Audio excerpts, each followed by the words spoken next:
Well, students, we are going to take up the new topic on damped simple harmonic motion, and that is the damped SHM in electrical circuit. अब आप सोच सकेंगे कि भाई ज़रूरी नहीं है कि हमारे पास सिर्फ जो ऑसिलेशंस होती हैं वो सिर्फ मैकेनिकल केस में ही हो सकती हैं। जो ऑसिलेशंस हैं वो इलेक्ट्रिकल ऑसिलेशंस भी होती हैं, और पीछे हमने ये किया भी था जब हमने LC ऑसिलेशंस की थी। पर जैसे एक मैकेनिकल सिंपल हार्मोनिक ऑसिलेटर की ऑसिलेशंस डैम्प हो सकती हैं, बिल्कुल उसी ढंग से ही LC सर्किट में भी यदि एक रेजिस्टेंस इंट्रोड्यूस कर दी जाए तो जो ऑसिलेशंस हैं वो डैम्प हो सकती हैं। तो डैम्पिंग इफ़ेक्ट्स यहाँ भी आते हैं। तो उसके लिए आप ये कंसिडर करो, ये हमारे पास एक सर्किट दिया हुआ है, राइट हैंड साइड पे हम ये दिखा रहे हैं। इसमें हमने सबसे पहले एक चार्ज कैपेसिटर लगा के उसके साथ एक रेजिस्टेंस लगाई और साथ ही साथ एक इंडक्टर लगाया, और इसको जब आपने छोड़ दिया तो आपको याद है जो कैपेसिटर का चार्ज होता है वो इंडक्टर में जाता है थ्रू द सर्किट, और ये इंडक्टर में मैग्नेटिक एनर्जी जनरेट कर देता है। और जब ये करंट यहाँ पर सर्किट में मैक्सिमम हो जाता है, जैसे हमने पीछे LC सर्किट में बताया था, उसके बाद करंट की डायरेक्शन बदल जाती है और चार्जिंग कैपेसिटर की अपोजिट डायरेक्शन में हो जाती है। तो इसमें बेसिकली L और C तो अपना काम करते हैं, पर जब हम बीच में एक रेजिस्टेंस लगा देते हैं तो ये जो रेजिस्टेंस है ये डैम्पिंग इफ़ेक्ट कॉज करती है, जो कि एम्पलीट्यूड को घटाती है। तो हम इस सारे एपिसोड को मैथमेटिकली देखना चाहते हैं कि मैथमेटिकली कैसे होता है। तो जैसे हमने आगे डैम्प्ड सिंपल हार्मोनिक ऑसिलेटर किया था, हम बिल्कुल उसी ढंग से ही करेंगे, आइडेंटिकली। फ़र्क सिर्फ यहाँ पर और वहाँ पर ये होगा कि वहाँ पर हम dx/dt को वेलोसिटी लेते थे, यहाँ हम dq/dt को करंट लेंगे। वहाँ पर हम डिस्प्लेसमेंट की बात करते थे, यहाँ पर हम चार्ज की बात करेंगे। बाकी बिल्कुल वैसे ही आगे बढ़ेंगे। तो आप इसके लिए ये सर्किट को देख रहे हैं। मान लो किसी भी टाइम के ऊपर जब इस सर्किट में I करंट फ्लो करता है और उस टाइम पे इस कैपेसिटर के पास Q चार्ज है, तब आप याद करो कि जो हमारा ये रेजिस्टर सर्किट है, रेजिस्टेंस R, इसके अक्रॉस जो पोटेंशियल ड्रॉप होता है that is given by this factor, that is V is equal to VR is equal to IR. Call it equation number 1. तो ये हमारी इक्वेशन नंबर 1 बन गई। और यदि मैं पोटेंशियल ड्रॉप अक्रॉस कैपेसिटर की बात करूं तो आपको याद होगा कैपेसिटर के अक्रॉस जो पोटेंशियल ड्रॉप होता है वो Q/C होता है। तो इसीलिए हमने ये लिख लिया कि VC potential drop, it is Q/C, and we call it as equation number 2. अब यदि इंडक्टर की बात की जाए तो इंडक्टर के केस में जो इंड्यूस्ड EMF होती है वो -LdI/dt होती है, according to Faraday's laws of electromagnetic induction. ये आपने अपनी +2 में अच्छी तरह से पढ़ा हुआ है। अब यदि इंड्यूस्ड EMF -LdI/dt है तो पोटेंशियल ड्रॉप उसके पॉजिटिव के बराबर आता है। तो इसीलिए हमने यहाँ पर ये लिख दिया VL यानी potential drop across the inductor is VL is equal to L di over dt and we have termed this equation as equation number 3. अब आप देखें कि इस पूरे सर्किट में, ये जो सर्किट हम बात कर रहे हैं, इस पूरे सर्किट में कोई भी सोर्स ऑफ EMF नहीं है, कोई बैटरी नहीं लगाई हुई। यदि बैटरी नहीं है इसका मतलब जो नेट पोटेंशियल डिफरेंस अप्लाइड है वो तो ज़ीरो है। तो इसका मतलब हुआ कि इन तीनों इक्वेशंस का जो जोड़ होगा वो ज़ीरो के बराबर आना चाहिए, यानी कि VR plus VL plus VC, VR plus VC plus VL, जिस मर्जी ढंग से आप ऐड कर लो, तो ये टोटल इनका सम ज़ीरो आना चाहिए। तो हमने यही चीज़ आगे अप्लाई की और यहाँ पर हमने तभी कहा कि L di over dt, यानी कि ये आप VL को आपने पहले लिख लिया L di over dt, फिर हमने ये IR लिख दिया बाद में और फिर Q over C लिख दिया। तो यही हमने किया L di over dt plus RI plus Q upon C is equal to 0। पर आप याद करो I it is dQ upon dt, और यदि मैं यहाँ ये इस इक्वेशन में यहाँ di अपॉन dt, इसकी जगह मैं dt of dQ upon dt भी लिख सकता हूँ। तो इसीलिए इसके बराबर की जो नीचे इक्वेशन बनी वो ये बनी, ये L d2Q upon dt square. और दूसरा फैक्टर ऊपर वाली इक्वेशन का था RI, तो उसको मैंने लिख दिया नीचे R dQ अपॉन dt और plus 1 over C Q into Q as it is equal to 0। तो हमने ये इक्वेशन बना ली।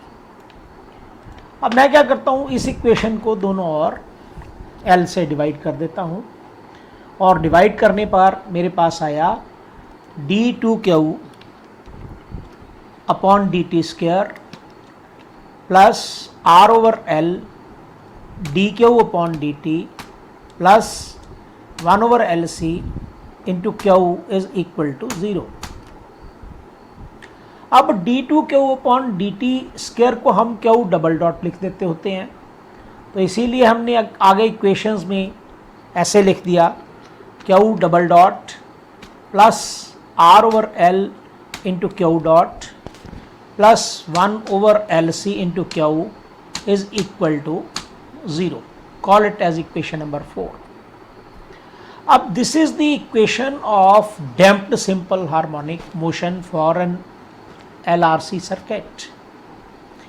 आप यदि मैकेनिकल ऑसिलेटर की बात करते हैं तो आपको याद होगा ये मैकेनिकल ऑसिलेटर की ये इक्वेशन थी। अब अपने पिछले नोट्स निकाल के आप देख सकते हैं, ये थी d2x over dt square plus beta over m into dx over dt plus k over m into x is equal to 0, या फिर this implies x double dot plus 2b into x dot plus omega square x is equal to 0। अब आप यदि equation इसमें देखेंगे तो ये 2b किसके बराबर है, ये बीटा अपॉन m यहाँ पर, और ओमेगा किसके बराबर था, ये अंडर रूट के ओवर m था। तो ये वाली इक्वेशन, ये इक्वेशन और ऊपर जो फोर्थ इक्वेशन है उसका कंपैरिजन करके देखो। ये लो, इसमें x की जगह क्या आ गया, x की जगह आ गया q। ये देखो इस वाले फैक्टर में ये यहाँ ये x है, डार्कन कर दिया, ये इधर से ये q है, और जो यहाँ पर 1 ओवर LC है उसकी जगह ओमेगा स्क्वायर, तो यहाँ कंपैरिजन हो गया कि ओमेगा स्क्वायर 1 ओवर LC आ जाएगा इस केस में। और यहाँ जो 2b है ये वाला, ये 2b की जगह यहाँ R ओवर L आ रहा है। तो इसीलिए हम जो इक्वेशन 4 है इसको भी डैम्प्ड सिंपल हार्मोनिक मोशन की इक्वेशन कह सकते हैं, और उसी तरह से हम इसको लिख भी सकते हैं। तो इसीलिए हमने अगले स्टेप में इसको पहले तो इस ढंग से लिखा, this is Q double dot plus R over L into Q dot plus 1 over L C into Q is equal to 0, और this implies Q double dot plus 2b Q dot plus omega square Q is equal to 0। तो इसका मतलब इस case में 2b is equal to R over L and omega is in this case it is 1 over L C under the root. अब क्योंकि ये भी बिल्कुल वैसी ही इक्वेशन आई है तो इसका सोल्यूशन भी तो वैसा ही होना है। आप आगे जो इक्वेशन मान रहे थे वो हम मानते थे x is equal to x naught e the power alpha t, तो अब हम मान सकते हैं q is equal to q naught into e the power alpha t. तो ये जो हमारा है ये इक्वेशन 5 में हम पुट करके, ये 5 इक्वेशन हमारी, तो हमारी 5 इक्वेशन जो 5 इक्वेशन है इसको हम सॉल्व करेंगे जैसे हम पीछे किए थे। अब मैं यहाँ पर रिपीट नहीं कर रहा आपके लिए कि हमने पीछे कैसे किया था, हमने उस टाइम पे आपको बिल्कुल क्लियरली बताया था एक एक स्टेप। तो मैं बच्चों से अपेक्षा करता हूँ कि वो अपने आप ये स्टेप्स करेंगे। यहाँ पर क्यू डॉट निकालेंगे पहले तो इस इक्वेशन से डिफरेंशिएट करके Q raise power dot Q dot यानी D Q over D T, और उसके बाद फिर क्यू डबल डॉट निकालेंगे यानी D two Q over D T square, और फिर ये ऊपर 5 वाली इक्वेशन में पुट कर देंगे, और पुट करने के बाद उनके पास ये इक्वेशन आ जाएगी। ये हम पीछे भी ऐसी ही इक्वेशन आइडेंटिकली की थी, that was alpha square q naught e raise power alpha t plus 2b alpha q naught e raise power alpha t plus omega square q naught e raise power alpha t equal to 0। और हमने इसको अच्छी तरह पिछली बार समझाया था कि हम कैसे सॉल्व करते हैं, क्योंकि यहाँ पर पिछले केस में यहाँ पर x नॉट था, यहाँ जहाँ क्यू नॉट आ रहा है ना, यहाँ पे ये देखिए आप, यहाँ क्यू नॉट है, फिर इसके आगे यहाँ पर क्यू नॉट है ये वाला, और इसके आगे यहाँ पर क्यू नॉट है। जबकि जब हमने जो मैकेनिकल केस किया था उस केस में, मैकेनिकल ऑसिलेटर का केस किया था, उसमें एक्स नॉट लिया था और उसको भी हमने फिर सॉल्व किया था। अब आपका ये होम टास्क है, आप इसको सॉल्व करो अच्छी तरह से। और वहाँ पर हमने x1 और x2 ले लिए थे कांस्टेंट्स, यहाँ पर हम q1 और q2 ले रहे हैं कांस्टेंट्स। तो हमारे पास इस इक्वेशन को सॉल्व करने के बाद, क्योंकि ये क्वाड्रेटिक इक्वेशन बनेगी, इसका ये सोल्यूशन आएगा, this is q equal to e raise power minus B t, bracket starts q1 into E raise power under root of b square minus omega square into t plus q2 into E raise power minus under root of b square minus omega square into t. We call it equation number 6। और हम पहले ही बता चुके हैं यहाँ कि b जो है वो हमारा r ओवर 2l है, और जो ओमेगा है वो हमारा 1 over under root of L C, या under root of 1 over L C लिख लो आप। तो ये this has already been done. ये सिमिलर केस है, इसलिए इसमें कोई ज़्यादा वो वाली बात नहीं है कि भाई हमने किया नहीं हुआ। You have already done, but you have done it for the mechanical oscillator. Now we are switching over to the electrical oscillator. अब यदि आप b और ओमेगा की वैल्यू पुट कर देते हैं पिछली इक्वेशन में, ये देखिए b की वैल्यू आपने पहले बताया r ओवर 2l है, omega is 1 over under root L C है। तो आप यहाँ पर ये इक्वेशन 6 में ये वैल्यूज़ पुट कर सकते हैं b की और ओमेगा की। तो हमारे पास ये इक्वेशन इस ढंग से भी बन जाएगी, q is equal to q1 into E raise power minus R over 2l into T, फिर plus under root of R square over 4l square minus 1 over L C into T, और plus Q2 into E raise power minus R over 2l into T minus under root of R square over 4l square minus 1 over L C into T. यहाँ पर हमने कुछ नहीं किया है, साथ में सॉल्व कर लिया हुआ है। ई रेज पावर माइनस ये वाला फैक्टर जो हमारा है, ये आप देखेंगे ई रेज पावर वाला टॉपिक, जो ये वाला हिस्सा जो है यहाँ से ये वाला पावर के समेत ई की पावर माइनस, ये हमने जो बाहर आना था वो अंदर गुना कर लिया हुआ है, और कोई प्रॉब्लम नहीं इसमें, इसलिए इसमें कोई घबराने वाली बात नहीं होगी ना। तो अब यहाँ से भी आप देखें या पिछले वाली इक्वेशन से देखें, एक ही इक्वेशन है बेसिकली, तो क्योंकि ये 6 इक्वेशन है और ये भी 6 ही है, क्योंकि इसका ढंग अलग रख दिया है लिखने का और कुछ नहीं। तो इसलिए यदि हम यहाँ से देखेंगे तो हमारे पास 3 हिस्से बनेंगे, जैसे पिछले केस में बनते थे।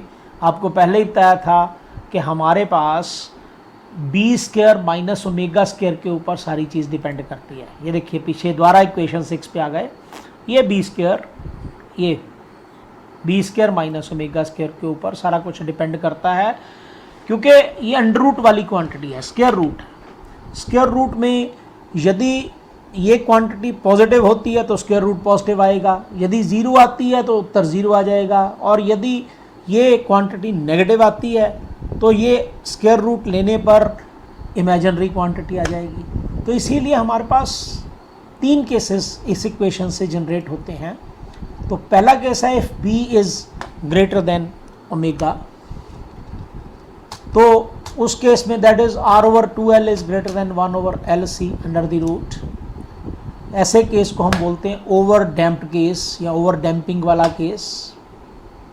तो हमने पीछे भी किया था मैकेनिकल ऑसिलेटर में, ये बिल्कुल उसी ढंग से आइडेंटिकल वैसे ही आ गया।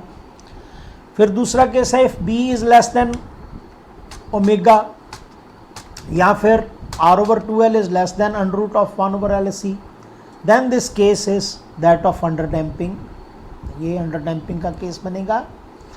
और if b is equal to 0 आता है तो उस केस में R over 2l is equal to 1 over L C का अंडर रूट आता है। तो ये क्रिटिकल डैम्पिंग, ये बिल्कुल वैसा ही है जैसे हमने पीछे किया था। अब ये हमने तीनों केस डिस्कस करने हैं। अब तीनों केसेस डिस्कस करने के लिए हम पीछे भी एक एक करके बढ़े थे, एक केस को पहले कर लिया था, 2 केसेस को बाद में किया था। तो ऐसे ही हम इस बार भी हम ऐसे ही चलते हैं। तो हम पहला केस करते हैं if b is greater than omega, या फिर R over 2l is greater than under root of 1 over L C, that is over damping का केस। तो ओवर डैम्पिंग के केस में ये कंडीशन है। अब यदि ये देखें तो आप कहेंगे कि b is greater than omega.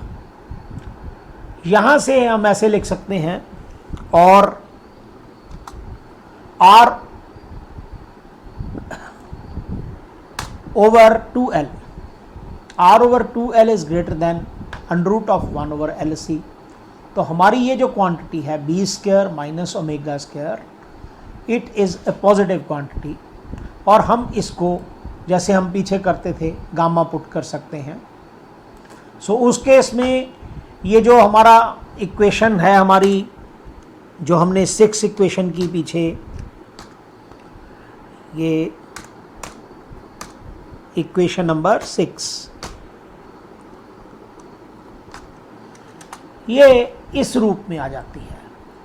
अब आप सोचेंगे कैसे आई, तो भाई आपको पहले ही हम पीछे करा के हटे हैं, जो हम सॉल्यूशन कराया, तो बिल्कुल उसी ढंग से ही हम पैरेलली चले हुए हैं। ये हमारी पिछली इक्वेशन में सिंपल वैल्यूज़ पुट करने पर आई है, ये b square minus omega square is equal to gamma. और ये आप यहाँ से मैं दिखा भी सकता हूँ, ये इक्वेशन 6 थी हमारी। ये इक्वेशन 6 में हमने ये b square minus omega square को सिंपली गामा पुट कर लिया हुआ है। तो यहाँ पर हम इस इक्वेशन को इसलिए ऐसे लिख सकते हैं, this is Q is equal to e raise power minus B t bracket starts Q1 into E raise power plus gamma t plus Q2 into E raise power minus gamma t. We call it equation number 7। और यहाँ भी हम वही boundary conditions लगाएंगे। When t equal to 0 charge is 0 and when time is 0 then current is I naught. शुरुआत में current I not, initially current maximum था, तो उससे हम जैसे पीछे हमने x के लिए किया था damped harmonic oscillator for mechanical oscillator के, बिल्कुल वैसी ही कंडीशंस आएंगी। सिर्फ फ़र्क ये आएगा कि वहाँ पर हम वेलोसिटी लेते थे dx/dt, यहाँ पर करंट आएगा dq/dt। तो वहाँ या वहाँ पर जो काम वेलोसिटी करती थी यहाँ वही काम करंट करेगा। इसीलिए जब हम सॉल्व करेंगे तो हमारे पास आएगा 0 is equal to Q1 plus Q2 and I naught is equal to minus B bracket starts Q1 plus Q2 bracket close plus gamma bracket starts Q1 minus Q2 bracket closed. So इन दोनों equations को हम solve कर सकते हैं। Last time भी हमने इन दोनों इक्वेशंस को सॉल्व किया था, और इन दोनों को सॉल्व करने के बाद हम पाएंगे कि Q1 is equal to Q2 with a negative sign and this is equal to I naught upon 2 gamma. और यदि हम इसको इक्वेशन नंबर 7 में पुट करते हैं, ये इक्वेशन 7 हमारे पास, तो हमारे पास जो Q की वैल्यू आती है तो ये आती है Q is equal to I naught over 2 gamma e raise power minus B t bracket starts e raise power gamma t plus e raise power minus gamma t bracket closed. या फिर हम आगे की तरह ऐसे ही लिख सकते हैं Q is equal to I naught upon gamma e raise power minus beta t b t bracket starts e raise power plus gamma t plus e raise power minus gamma t bracket closed and this divided by 2। तो हमने कुछ नहीं किया, ये वाला पिछले वाला जो फैक्टर था 2 का वो इसके नीचे लिख लिया हुआ है, और तो कुछ नहीं है। यहाँ पर आप देख सकते हैं ये इक्वेशन पिछले वाली ही इक्वेशन है। पर आप याद करो कि ये जो फैक्टर होता है ये वाला या फिर ये वाला, ये तो साइन हाइपरबोलिक फंक्शन के बराबर होता है, आगे भी हम कर चुके हैं। इसीलिए हमने इसको लिख दिया साइन हाइपरबोलिक गामा टी। तो इसीलिए जो above equation, this equation which has been darkened, it can be expressed as equation number 8 इस रूप में, ये नीचे, that is Q is equal to I naught over gamma e raised power minus beta bt sin hyperbolic gamma t। तो यहाँ पर ये equation बन गई, जैसी इक्वेशन वहाँ बनी थी बिल्कुल वैसी ही इक्वेशन है। आप देख सकते हैं वहाँ फ़र्क सिर्फ ये आएगा, वहाँ पर वेलोसिटी v नॉट आएगी, यहाँ पर करंट I नॉट आया है, बाकी ज्यों का त्यों ही है, सिर्फ वैल्यूज़ का फ़र्क है। वैल्यू का फ़र्क है कि जो b है हमारा स्मॉल b वो r/2l के बराबर है, और जो ओमेगा है वो √1/LC के बराबर है। और यदि जैसे पीछे हमने कहा था वैसे ही ग्राफ इसका भी बना सकते हैं। तो इसीलिए charge versus time graph of a heavily damped electrical oscillator, ये it can be expressed as इस ढंग से, ये वाई एक्सेस की तरफ क्यू टी ले लो, Q as a function of time, और टाइम टी एक्स एक्सेस की ओर ले लो। आप देखेंगे ये जो इतना हिस्सा ये वाला, ये मेरा कर्सर यहाँ जहाँ जा रहा है, ये साइन हाइपरबोलिक गामा को रिप्रेजेंट करता है, और ये डॉटेड लाइन यहाँ से आई और ये नीचे को गई, ये सारा रिप्रेजेंट करता है E raise power minus B T को, जिसको हम एक्सपोनेंशियली डिकेइंग फंक्शन कहते हैं। और इसका जो कम्बिनेशन है ये वाला, यानी कि I naught over gamma into E the power minus B T into sine hyperbolic gamma, तो इसका कंबाइंड ग्राफ जो बनता है वो ऐसे बनता है, ये कर्सर। तो अभी फिलहाल मैं आपको यहाँ तक करवा रहा हूँ, आप इसके अगले वाले केस अपने आप तैयार करके रखो, ताकि जब मैं वो केसेस दोनों करवाऊँ तो आपको पहले ही ये सारे क्लियर हों। तो next time we will be taking those cases. Those are similar cases, there is no difference at all, but we'll be proceeding later. Thank you.